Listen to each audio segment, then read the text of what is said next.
Have you ever had a good dream that turned bad? In 1963, Martin Luther King told the world that he had a dream. Most of us are familiar with that iconic moment. We're less familiar with what he said 4 years later. In an interview with NBC News, he said, "That dream that I had has turned into a nightmare." He went on to speak about the hatred and violence permeating American society. The American people were, in his assessment, insensitive and dull of conscience, he said. While he held out hope for the future, he said, "I've come to see that we have many more difficult days ahead." Of course, those difficulties would include the loss of his own life. Now, Genesis 37 centers around two dreams and some difficult days. The dreams turn into a nightmare period, not only for Joseph, the main character of our story, but really for the whole family of faith. Now, we know the end of the story, what man meant for evil, God meant for good, and because we know that, it's sort of easy for us to read this tale and dismiss the difficulty Joseph endured, kind of wave it away. What men meant for evil, God meant for good, Joseph. But imagine you had to live through these dark days. Which of us wouldn't have prayed to God, "Lord, haven't you promised us land and blessing and protection? Didn't you promise to take care of us and watch over us and guard us and multiply us and do all of these things?" Well, how is that all going to happen when these circumstances are our reality? And the truth is that all of us, or at least most of us, have had the experience of some life dream turning into a nightmare of difficulty on one level or another. Maybe we haven't been trafficked into slavery like Joseph was, but we know that this life is not always smooth sailing. When we face the troubled waters of life, it's not so easy for us to wave the difficulties away and just say, well, what man means for evil, God means for good. But isn't it interesting that we know the end of the story just like we know the end of Joseph's story? Now, we may not know the particulars, the dates, the times, the locations, but we know how our story ends. It ends in glory. It ends in deliverance. It ends with God restoring all things, repairing everything that's been broken, not just in the world at large, but in your life. It ends in an everlasting dream where you and I are elevated to the status of royalty, surrounded by the family of faith, with every hurt and every fear wiped away. We know the end. That is the end. And it is just as true and just as sure as it was for Joseph thousands of years ago. Now, our paths may not be as harsh as Joseph's was, or they may be worse. But as we read his story, we can learn about the life of faith, the faithfulness of God, and the foes we face along the way. So let's begin in verse 1. Jacob lived in the land where his father had stayed, the land of Canaan. These are the family records of Jacob. Genesis is broken up by these family records. Your version may say histories. It's a particular Hebrew word. There's about 10 of them throughout the book of Genesis, and we've seen them each time. Here, in this case, the chapter starts with God's people in Canaan, and it ends with Joseph being forcibly taken from it. And it reminds us that there is a spiritual conflict being waged in our hearts, but also in the world around us. We have a powerful enemy whose goal it is to derail you, to destroy you, to devour you if he can. But of course, the Lord is stronger in every circumstance. It certainly doesn't help when we get ourselves into some pit of sin or some sort of trap that the devil lays on our own, right? And we've seen that in the past. We've seen God's people like Abraham not being taken to Egypt, but going himself. And the Lord has to come to him and say, "What are you doing? Get back into the land I wanted you." Now, that's not what's happening with Joseph. He's forcibly removed out of the land because we have a spiritual enemy that is struggling against the Lord's work in your life and the Lord's work in this world. But the Lord is always stronger in every circumstance, and we can trust him. Verse 2 continues, "At 17 years of age, Joseph tended sheep with his brothers. The young man was working with the sons of Bilhah and Zilpah, his father's wives, and he brought a bad report about them to their father." Now, other than chapter 38, The rest of the book of Genesis is going to tell us Joseph's story. And believe it or not, that's 26% of the entire book. And when you're talking about thousands of years of human history being put together in a book, and then they focus on one guy for one out of every 4 verses, that's kind of a big deal. His experience has a lot to teach us about a lot of different things. Pick your poison. He can teach us about suffering and faithfulness, about providence and grace, about endurance, about God's power, about how God is always victorious, about trusting the Lord. There's a lot of great insight from the life and experience of Joseph and from looking at the people around him. Because not only do we see that through his experience, we also learn wonderful things about our Savior, Jesus Christ, through the life of Joseph. He foreshadows the work of Christ in many ways. Particularly, we see through Joseph how Jesus Christ saves the undeserving and wretched people around him. Joseph, he keeps saving people around him that don't deserve to be saved. And that's exactly what Jesus has done for you and I.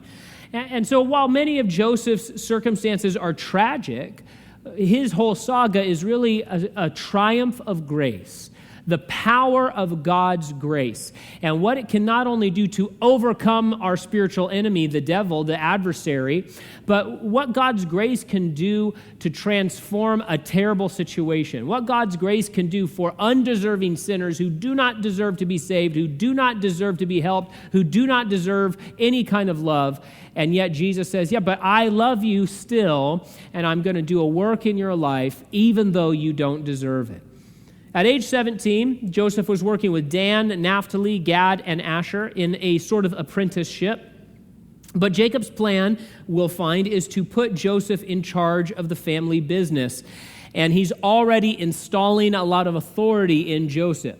We find that he's using Joseph to sort of keep tabs on the rest of the sons. Now, some linguists say that the term used here for bad report is always elsewhere used in the Old Testament as a false report. It's used that way in the book of Proverbs, and for example, that's the way it's used when we talk about the 10 spies who give a bad report of the land of Canaan. And so the question is, was Joseph being a lying tattletale in this passage? A lot of commentators think so. They label him spoiled and naive, that he went around boasting proudly. And I suppose that's possible. On the other hand, Jacob's other sons weren't trustworthy, and they were doing weird, shady stuff all the time. They were often involved in really terrible scandals. And not just in the past, they're going to be involved in some more coming up. And so maybe Joseph's report was his attempt to distance himself from some crazy thing his older brothers were doing. Maybe Jacob was going to find out, by the way, these sons over here defrauded this group, or they cheated this guy, or they stole some of this stuff. These are the kinds of things that these guys were involved with. And so maybe Joseph was saying, hey, I wasn't part of that. Here's what was going on. We're not exactly sure. And so we can't really clearly grade Joseph yet, but we have to question Jacob's decision-making.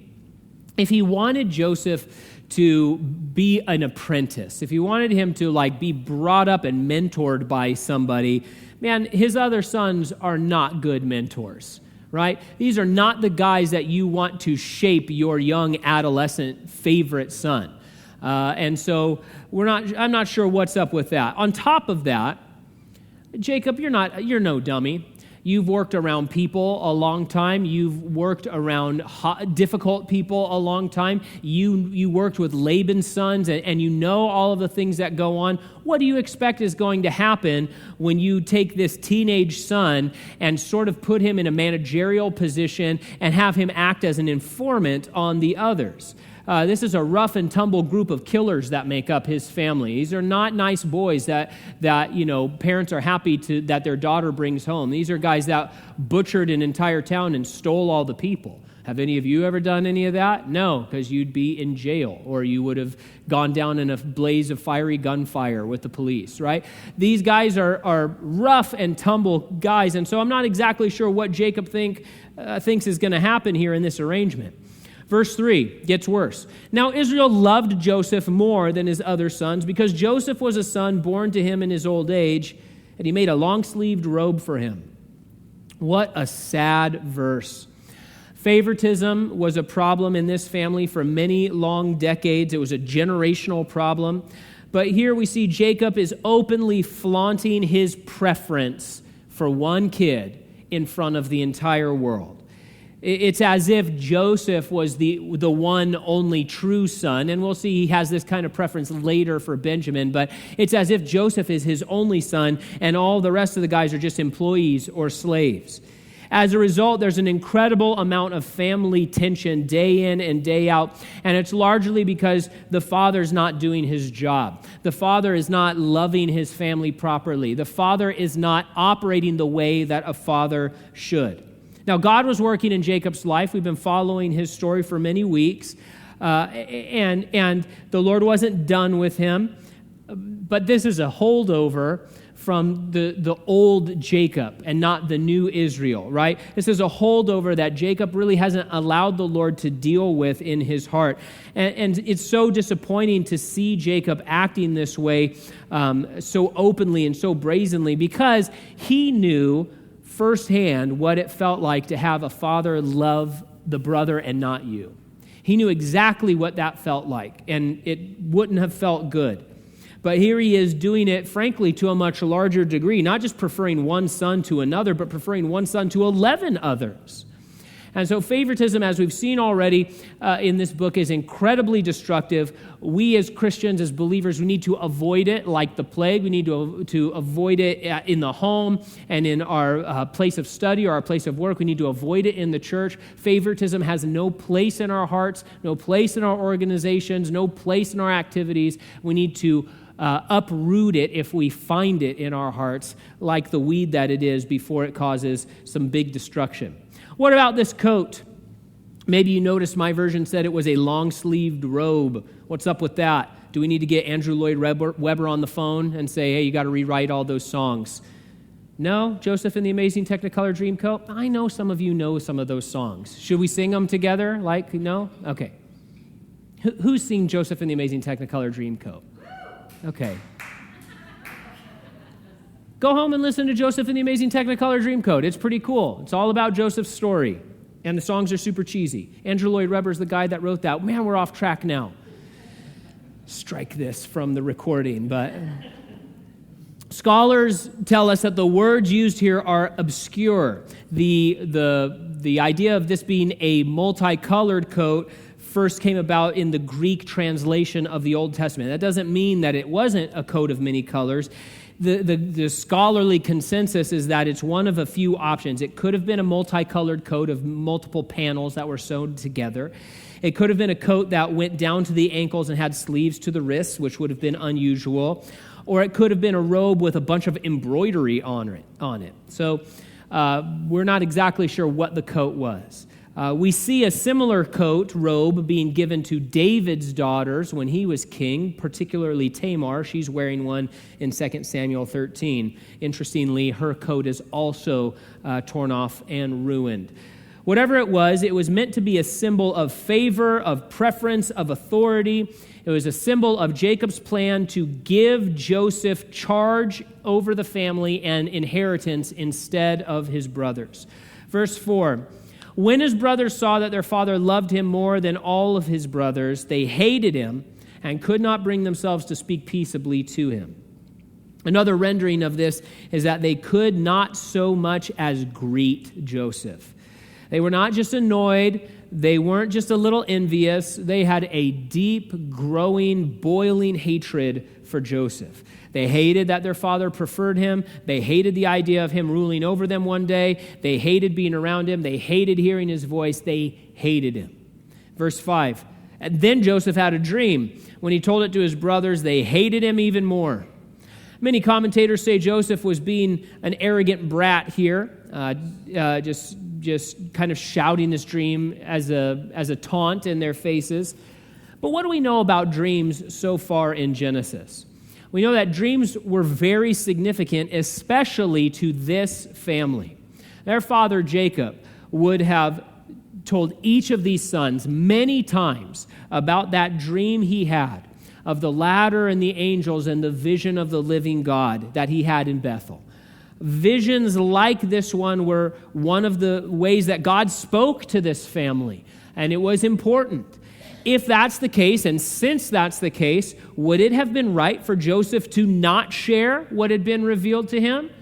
Do we withhold the word of God because we think it might make people feel weird? We shouldn't, right? We sing the song. Maybe this will be more popular than the Andrew Lloyd Webber reference. We sing the song, "This little light of mine, I'm going to let it shine. Hide it under a bushel. No, I'm going to let it shine," right? And so if the Lord is sharing something with us, speaking to us, revealing something to us, is it right to withhold that just because it's going to make our unspiritual family pout about it? No, not at all. So I'm not sure Joseph is in the wrong here. Verse 6, he said to them, "Listen to this dream I had. There we were binding sheaves of grain in the field. Suddenly my sheaf stood up, and your sheaves gathered around it and bowed down to my sheaf. Are you really going to reign over us?" his brothers asked him. "Are you really going to rule us?" So they hated him even more because of his dream and what he had said. The brothers understood that Joseph's dream was meant to be discerned prophetically, right? It wasn't just he had spicy chili the night before. There was something prophetic about this dream, or at least Joseph is presenting it in a way that it was prophetic. Now, they rejected the dream, but it was clear that that was the message. In the future, Joseph would be a ruler over his brothers. Now, God speaks prophetically a whole lot. And people can look into the prophecies of the Bible and say, that's not going to happen. And lots of people do. Even people within the church say, that's not going to happen. I've decided all of that is not going to happen. It's an allegory, or we can explain it away this way, that way, or another way. And so none of that's going to happen, right? But when people do that, when people look at the prophecies of the Bible that have not yet been fulfilled and say, that's not going to happen, do you really think that there's going to be an antichrist and a false prophet and an image of the beast? Do you really think that's going to happen? Listen, when people say that, they're just as wrong as Joseph's brothers were. And Joseph's brothers were profoundly, completely wrong, right? Because God speaks prophetically, and people may scoff, but in reality, the truth, the brothers are scoffing at this and acting like this is so outlandish and so stupid, and they completely reject it. But it's not. It's only because they didn't want to believe it. Joseph was already in a position of leadership over them, at least in his father's mind and plan. If you pulled out the family last will and testament, you would find that Jacob wanted to leave everything to Joseph. Jacob was giving him the robe of royalty. He was giving him the authority, the mantle. He's saying, you're going to give me reports about the sons. You're going to be in charge of these things. And so it's kind of funny that they're saying, how dare you think you're going to rule over us? He already was a middle manager over them. And they're like, we don't believe that. And it's so funny that people do this today, even in the church, looking at future prophecy. They look at the whole books of the Revelation. They look at the Olivet Discourse. They look at the last half of the book of Daniel like, that's not going to happen. None of that's going to happen. Do you really think that's going to happen? It is going to happen. And that's why God has revealed it to us, so that we can not only know Jesus in his first coming, but expect Jesus in his second coming. And so God speaks prophetically, and we want to pay attention. Now, for the third time, we're told that their hate grew towards Joseph. It's a lot of hate. Haters going to hate, right? But listen, hate is never useful or productive or beneficial in the life of a believer. And the problem is, hate is one of those popular and cheapest commodities in our culture today, right? Everybody hates everybody in our culture today. It's being hawked from platforms and pulpits and politicians and publications. It's being shot out from every place. That you need to hate this other group. You need to hate these other people. You need to hate the people who don't say this, that, or the other thing. And it's a cheap commodity. It's a popular commodity. But listen, Christians, we are commanded by God to walk away from hate in every aspect of our lives. We may not hate our brother. We may not hate our neighbors. We may not hate our enemies. We may not hate our leaders. Our King has said so. He says, you're not allowed to do that. I command you not to hate those people. We cannot hate people and claim that we walk in the light. That's what the Apostle John said. Now, we are to hate evil. We're to hate evil the way God hates evil. But how does God hate evil? He hates evil while loving people. So we are to hate evil, and we can hate evil behavior, but we are to love others. And this is what God has done for us. Do you think that you're not evil in your core? Do you think I'm not evil in my core? We've all gone astray. We are all wicked. There is none righteous, no, not one.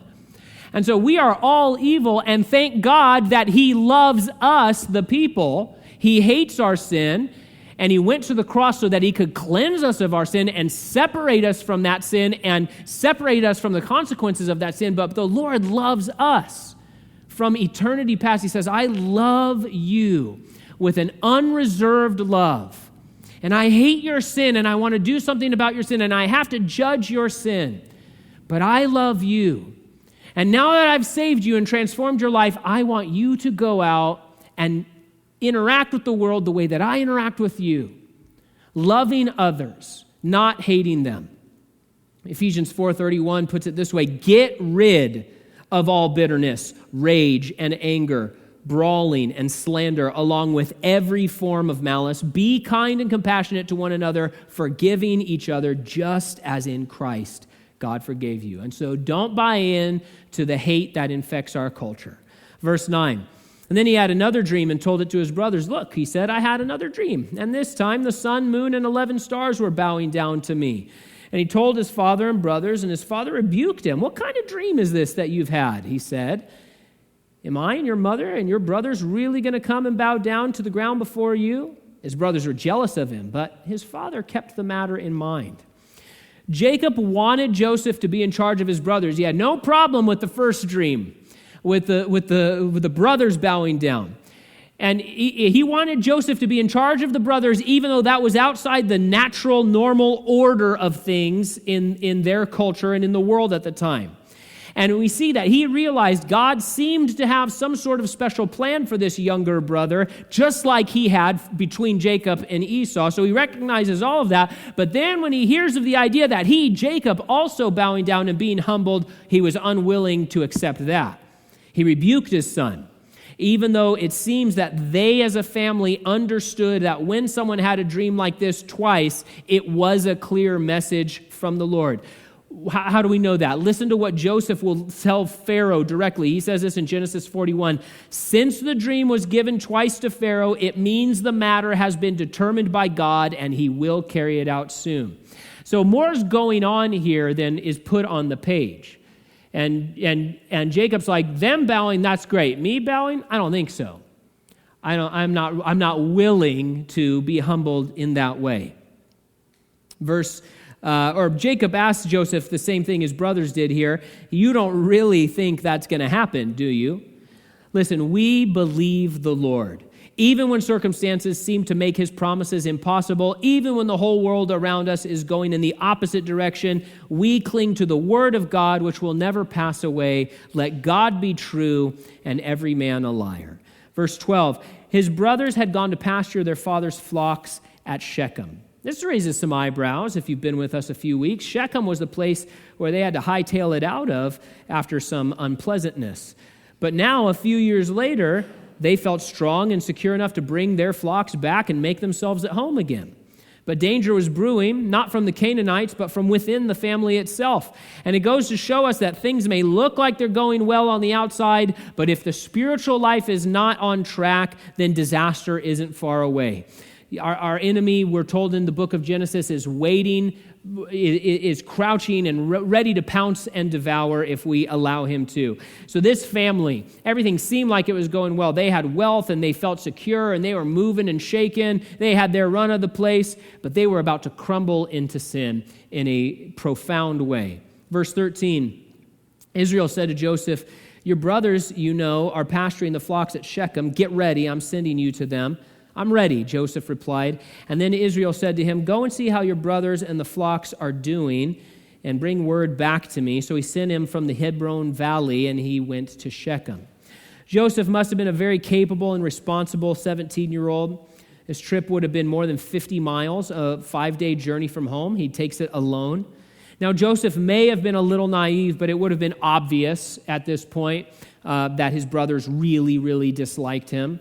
He didn't suspect they were going to kill him, but you can't have this level of animosity without it showing. And, you guys know how Thanksgiving dinners can be, right? Everybody talks about it. Now imagine that your family actually might want to kill you, right?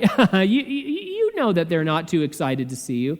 So what are we seeing? We see that Joseph was ready and willing to step into a very tough job, and he's faithful even when the going gets tough. In this way, Joseph's a great example to us. Are we ready to be sent on assignment by the Father?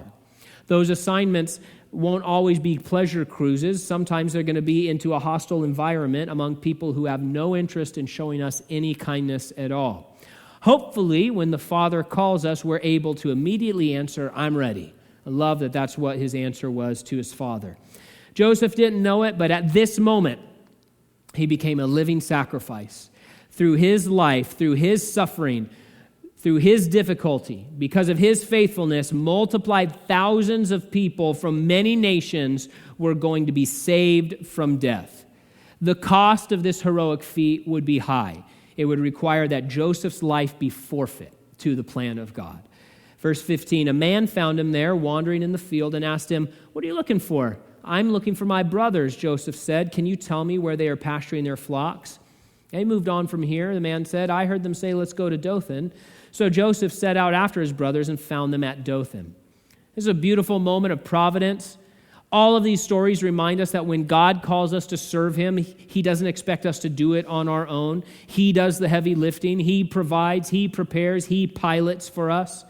It was God who brought the animals to the ark. It was God who closed the door when the rain started. It was God who provided the ram in place of the son. It was God who brought Abraham's servant to the very spot where Rebekah would be.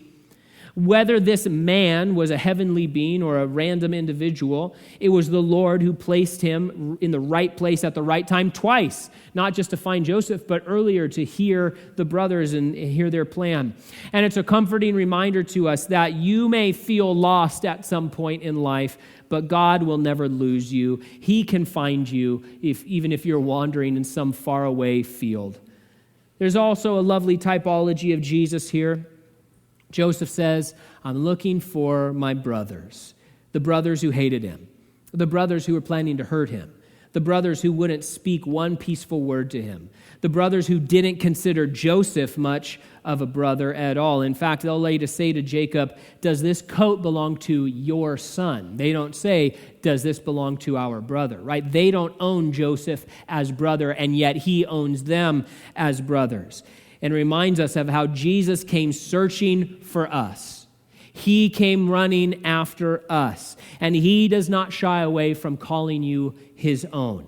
He identifies with us even when we were at war with him. And not only did he go searching, but like Joseph, we see he goes the extra mile to reach us when we are lost. What a great image.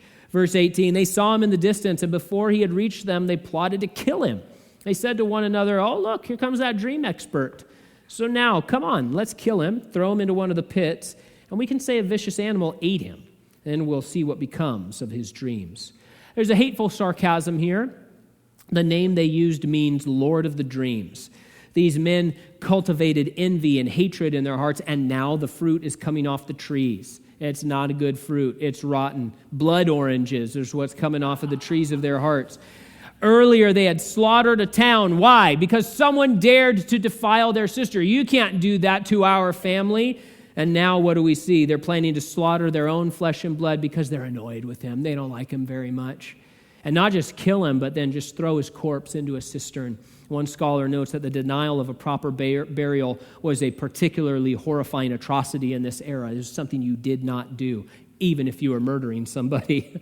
The brothers think they'll destroy Joseph's dreams, but they simply prove for us once again that men can mock God, they can ignore God, they can fight against his work and reject his word, but they cannot overthrow the Lord. Our God is sovereign, and his will be done. He cannot fail.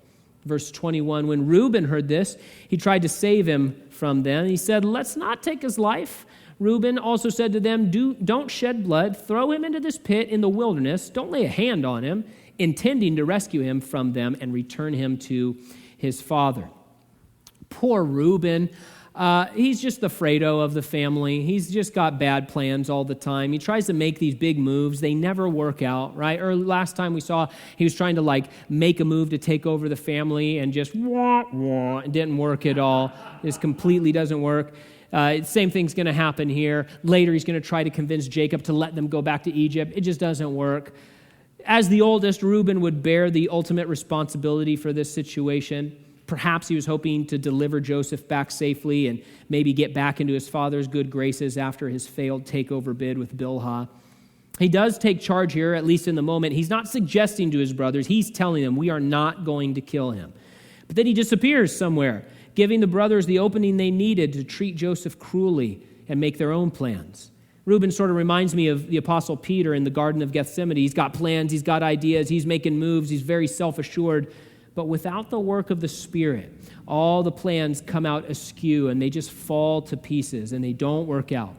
And so as believers, as people who are trying to make decisions in life, we need the Holy Spirit to be directing us and empowering us and shaping our lives so that the Lord's plans can be accomplished through us. Verse 23, when Joseph came to his brothers, they stripped off Joseph's robe, the long-sleeved robe that he had on.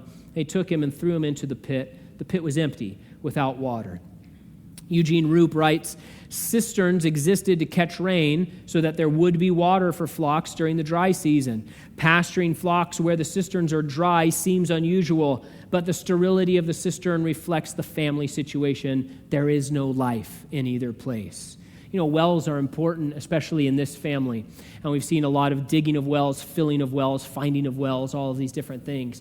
And so it's a big deal that we're seeing here a picture of what? A well that's completely dry, completely empty. On top of that, we see here how sin just ruins us and poisons us and backfires on us. Let's think it through. They throw Joseph into this empty well, and at least for everybody but Reuben, the plan is, all right, well, we didn't kill him, but we're going to throw him in here. He's going to starve and he's going to die. He'll be dead. Great. And then as they graze up and through the land, eventually they will come back to this spot, and theoretically, by then some water hopefully will have collected in the cistern, and then they'll water their flocks. But the problem is the water will now be toxic for their animals because it's poisoned by the body of their brother that they've thrown into this well. And so they're just blinded by their hate, and they're ignoring the consequences of their sin. They're not thinking about anything other than just giving vent to this hatred. Clothing's a big theme in Joseph's story. His father had clothed him in the special robe. God wanted to clothe him with something much better. That first robe was torn off the way Jesus' purple robe was removed before his sacrifice. Then they are wrapped in humble clothes, one as a slave, the other for his burial, until finally they're brought out and clothed in majesty. Verse 25, they sat down to eat a meal, and when they looked up, there was a caravan of Ishmaelites coming from Gilead. Their camels were carrying aromatic gum, balsam, and resin going down to Egypt. It's a chilling scene. In chapter 42, we'll be told that as they sat eating, probably the fine food sent from Jacob by Joseph's hand, that Joseph was crying out in anguish, begging and pleading them for help. And there they are just eating their meal. This is sociopath stuff. This is scary behavior, topped only by their willingness to sell their own brother into slavery. Interesting side note, Ishmaelites referenced here. Uncle Ishmael was actually still alive at this point. He hadn't died yet, if you do all the math.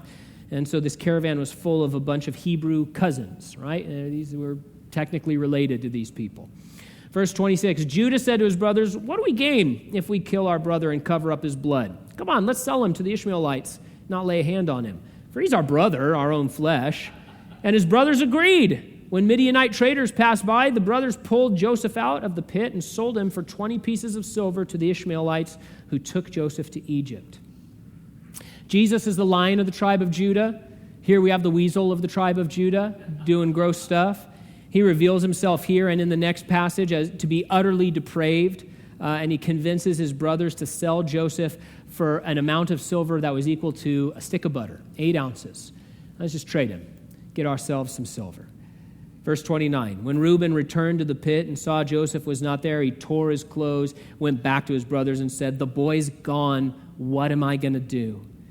You know, Reuben on one level didn't want to do anything wrong, but he still went along He still participated. Maybe while he was helping tear Joseph's robe off, he did it half-heartedly, but guess what? You're wholly guilty of this evil, wicked thing that has happened. Now the 10 brothers work out a conspiracy to trick their father. Verse 31. So they took Joseph's robe, slaughtered a male goat, dipped the robe in its blood. They sent the long-sleeved robe to their father and said, "Oh, we found this. Examine it. Is it your son's robe or not?" His father recognized it. "It is my son's robe," he said. "A vicious animal has devoured him. Joseph has been torn to pieces." Once again, Genesis drives home the spiritual truth that we reap what we sow. Jacob had deceived his father by killing a goat, and now the same thing is happening to him. Interestingly, he immediately was convinced by their lie. He doesn't ask any questions. He doesn't investigate. He simply takes their word for it, even though he knows that they're not trustworthy and that they were absolutely capable of the most vicious kind of violence. You know, before Jacob was walking with the Lord, he was a very crafty man, cunning man. Now he is walking with the Lord, albeit imperfectly. But as the Lord works in his heart, what do we see? He's not a crafty schemer anymore, and that's a good thing. He's a meeker man, a more humble man, a man more willing to trust. And that is a very good thing overall, but in this situation, he's deceived. He's reaping what he's sowing, but he's also just deceived by these wicked brothers. We're told the brothers sent the robe. They didn't bring it themselves. Kenneth Matthews writes, the text shows them to be cowards as well as liars. Verse 34, and Jacob tore his clothes, put sackcloth around his waist, and mourned his son for many days. All his sons and daughters tried to comfort him, but he refused to be comforted. No, he said, I will go down to Sheol to my son mourning. And his father wept for him. So Jacob announces that he will never stop mourning. This was a terrible tragedy, yes, but refusing comfort in life, even in life's tragedies, is not a good thing. Because of what Christ has done for us, because of the power of the resurrection, no sorrow is so great that it should swallow up all of our hope. Now, the Lord doesn't expect us not to mourn the tragedies of life. We can and we should. Jesus even wept, even when he knew he was about to raise his friend from the dead, and yet he sorrowed and he wept. It was a tragedy. So it's not that we just act like things aren't hard or things aren't painful or anything like that. But just as love, not hate, is to define our lives, so too hope, not despair, should define our lives. 2 Corinthians says that God comforts us in all our affliction and then sends us out to comfort others in any kind of affliction. And so life is tragic. We all have to face tragedy at some point in life. When that happens, be comforted by the hope that God has given, and allow others to bring godly comfort to you. Verse 36, meanwhile, the Midianites sold Joseph in Egypt to Potiphar, an officer of Pharaoh and the captain of the guards. So it seemed hopeless for our man Joseph. We know the opposite was true. The opposite of hopeless was true. We know exactly what's going to happen. It's one of the great stories of the Bible that we get excited about, and one of the stories we want to tell our children about. It's the opposite of hopeless.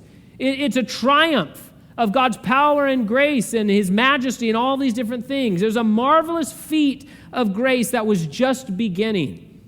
God is always in charge. He cannot be stopped. We can trust him, not just for Joseph's story, but for ours as well. Do you feel like you're stuck in a bad dream of some sort? Go to the end of the story. Take to heart the hope and the promise that the Lord gives. Don't make the mistake of giving in to hate or hopelessness or resignation. The Lord of the dreams is the Lord of our lives. Be ready and go after him as a living sacrifice, knowing he will work his astounding grace through you until you are brought to your glorious completion.